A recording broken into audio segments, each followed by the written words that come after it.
You say it is important to follow our heart, but is it possible that we might believe sometimes that we follow our hearts, but in fact we really don't know what that exactly is?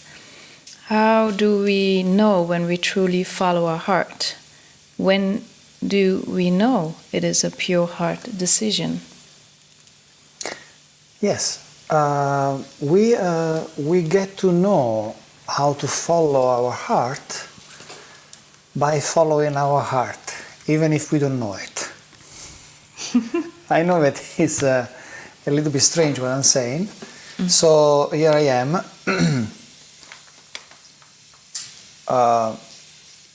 My mind makes me believe that I don't know how to follow my heart. Of course, it's an illusion because we are the heart, so it's not possible not to know. We can pretend that the mind disconnect ourselves and make us to pretend to play all these different games. And so, but let's say that we genuinely don't know how to follow our heart. We start to follow something, because there is always something that we can follow. A feeling, a sensation of joy, even if it's not maybe the most organic joy, but we start to move the energy. So we start to take action, moving the energy. And by moving the energy, we'll know, oh, what I'm doing is, I thought it was following my heart, but obviously it's not. So now I know what is not, and it's getting easier to know what it is. And so this is a playground. We came here in the earth, which is a transformational center, is a playground, so we just play. And by the more we go deeper into the play, into the game, the more we find out what is it that we don't want and what is it that we do want, through contrast. And then we are able to increase the ability of discernment from what is coming from our heart and what is coming from the illusion of the mind. And that's when the games start to become really interesting and fun.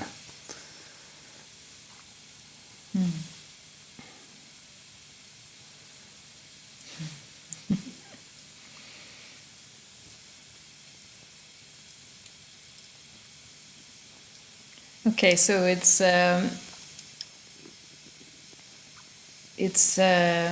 just a journey that we are on, and we learn by making choices whether we don't know if you're following our hearts or not.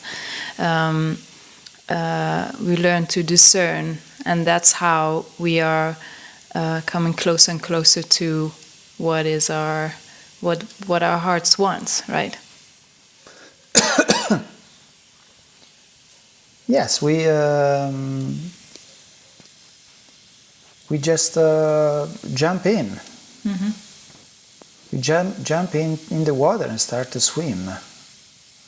And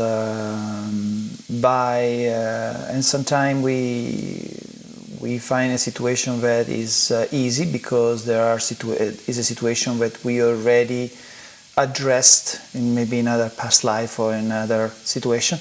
Sometimes we are in a situation that is not easy. The situations that are not easy should supposed to be the most welcome, because are the ones that are bringing new knowledge in our on our table, so that we can play even further and deeper into the game. So yeah. Mm-hmm. Yeah, and I believe when we also make choices that eventually are sometimes we experience painful, then pain becomes also a source of learning more of who we are, isn't it? Well, the pain comes from fear. I believe all pain comes from fear, besides the physical pain, which is also coming from fear, but is a crystallized manifestation of fear. So it takes much longer to get there. But whatever pain we feel is because we are in a position of contraction, because we fear something. Now, there is also a positive fear, which is like our inner clock and our inner guidance that tell us that we are entering a field, an energetic situation that is not in resonance with us. And so it tells us to be cautious and maybe get out of there, or maybe stay there but be in an alert situation. So you want to ask me again this question? I want to see if I answer it completely or not. So then pain becomes a way of us to learn and understand more of who we are. Yes, absolutely. It's one way. Pain and suffering is one way to learn. Mm-hmm. It's not the only way.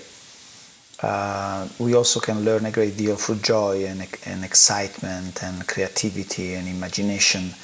But often pain is a great master, and sometimes we have to go through the experience of pain in order to learn some lesson.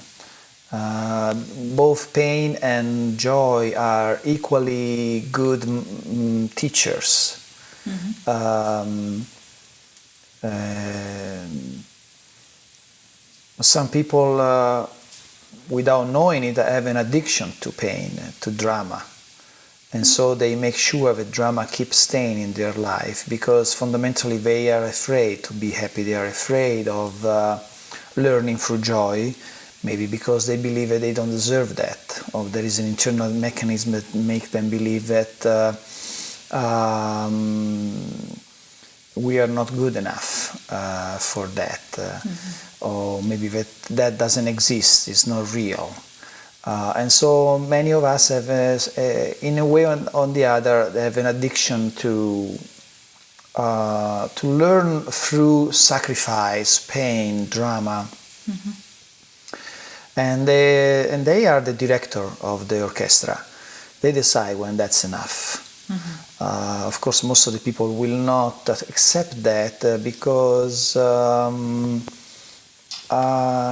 they are accustomed to stay in the field of victim and blame, and therefore, in a way, you spoil their game if you tell them that they are the only responsible of what is occurring in their life. And so for those it's a little bit hard to hear words like you can choose when the pain stops or not, and many will not accept that. But and that's okay. There is no big deal. It's just that the moment we accept that, then we will be much more free. We will have a much wider range of choices to make. So, and in our range of choices, joy will be part of it, and enthusiasm will be, excitement and fun and freedom will be part of that. While before, it was all about, sacrificing, being a martyr, being a victim, feel the drama, create drama, so in that way the ego get attention and feel better about himself. So And they are both wonderful choices. They are all both available in this planet, are part of the curriculum of this planet, and so you just you make a choice. So isn't it so that when we become more conscious that we also experience more pain? Or at least we become more aware of it? When we become more conscious, we become more aware of our emotions, our pain, our fears. I don't think when we become more conscious we feel more pain. Because when we are more conscious, we are more integrating life more than separating life. We are more in a state of appreciation than in a state of fear. And so there is less chance that we feel pain. We can feel empathy or compassion for the pain that is around us, but at a certain point the our awareness gets to a point where we understand that too is in divine order and is part of the game and needs to be allowed because there is value in that. There is value in all the suffering I have passed through. If I wouldn't have suffered, let's say it's a big word, but if I wouldn't have been passing through contrasting experiences, I wouldn't be where I am right now. I would be still in fear, still in a very dormant state. I wouldn't be completely aware or more aware of how to handle this journey. Mm-hmm. So I'm very grateful to my fears and to the pain to a certain degree. Mm. Yeah. So how do you see that when we experience physical pain? Physical pain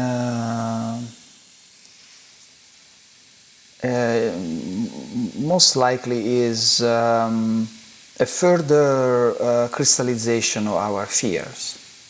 Mm. It takes a while before fear becomes so dense that creates physical pain. But by indulging over and over and over, it might crystallize in a physical pain, meaning a disease,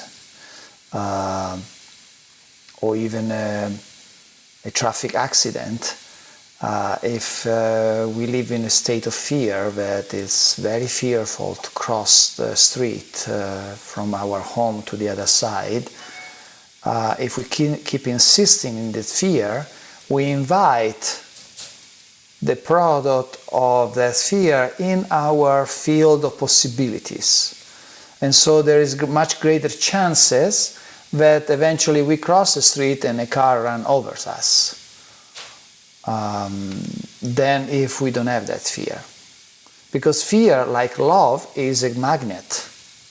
It magnetizes and amplifies wherever we put there. So if we focus on the world is scary, the world is scary, the world is scary, the world, since life always says yes to you,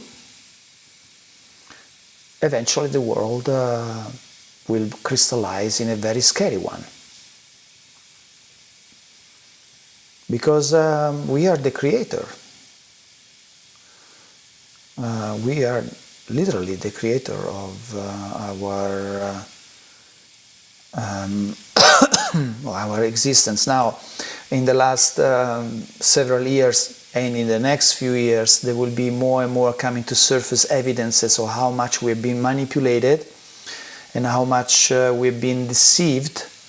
And so we are the creator of our reality, but we will understand that some of that creation is greatly induced and forced and pushed and sponsored by our surrounding in a very sneaky way sometimes.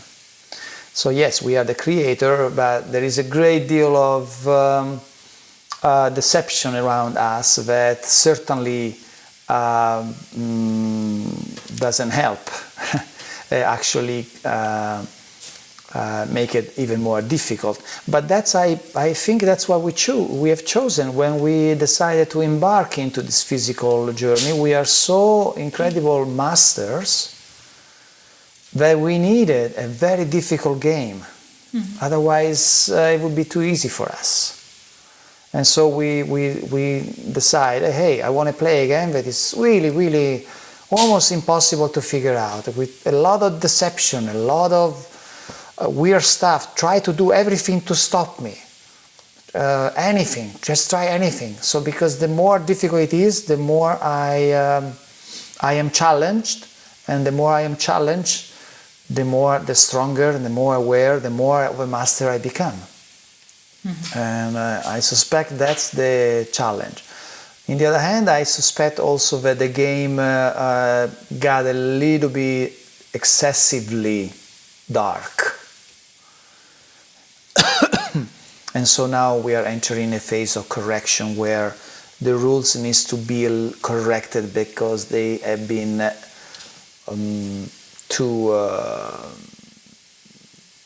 they are too evil now.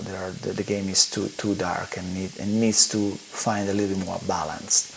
But still, we are so strong that despite the tremendous amount of attack at any level that we face on our daily life, we still have the ability to find moments of love, moments of joy, moments of excitement. We still, and that is a sign to tell us how powerful we are, how incredibly wonderful we are as human species. Mm. Yeah. But so how do we know the difference if it is an attack, as you call it, like that, or if it's coming from an unconsciousness that is still there and wants to rise up to the surface and creates a situation for you where it becomes difficult or painful or whatever that happens? I don't even think it is necessary to make such a distinction. We handle both the games in the same way by just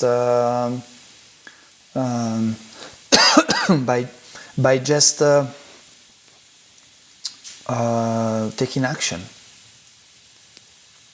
and moving the energy. And so if we feel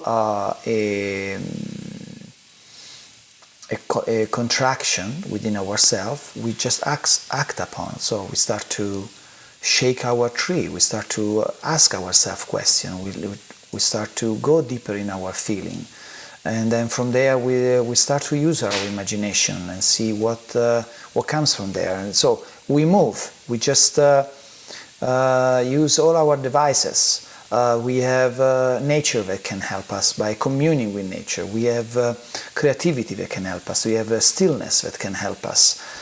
We have imagination. We have relationship. We have music that can help us. So, and probably many more other factors that can help us. The important is just to move, to do something about it.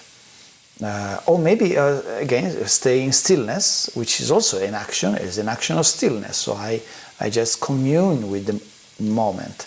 So when you do all this, when you do one of these, you immediately connect with Source, and which is still yourself from a broader and a higher level of appreciation. And then from that part of self, you will gather certainly guidances that will allow you to figure the whole thing and then move forward. Mm-hmm. The ingredient that is necessary is passion, desire to be better, passion to keep the creative process going. because we are creator by default. We cannot not create. Otherwise, we wouldn't have any experience.